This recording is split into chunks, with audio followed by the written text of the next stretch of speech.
brazen hostage-taking at a downtown Sydney cafe ended with a risky police operation and bloodshed. The assailant, Man Harun Monis, though known to police, believed to have planned and carried out the attack on his own. U.S. officials have told CNN consistently that such lone wolves are the terrorists most likely to strike on U.S. soil. The new phenomenon that I see, that I'm very concerned about, is somebody who's never met another member of that terrorist organization, never trained at one of the camps, who is simply inspired by the social media, the literature, the propaganda, the message to commit an act of violence in this country. I would say the most likely type of attack is one of these homegrown violent extremists or lone offenders in the United States. And the rise of ISIS and the number of people going to Syria, whether they're fighting with ISIS or fighting just in the conflict there against Assad, the likelihood, I think, does go up. The threat grew more grave with an alarming fatwa, or Islamic declaration, in September by this man, Abu Muhammad al-Adnani.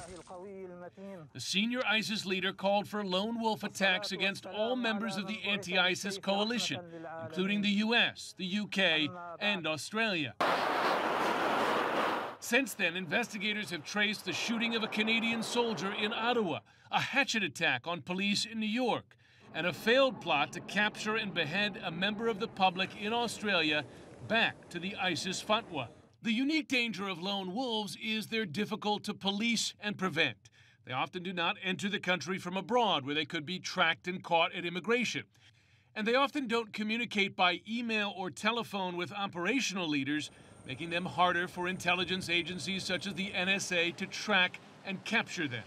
While we're never going to stop these kinds of attacks, the good news is that they tend to have limited impact.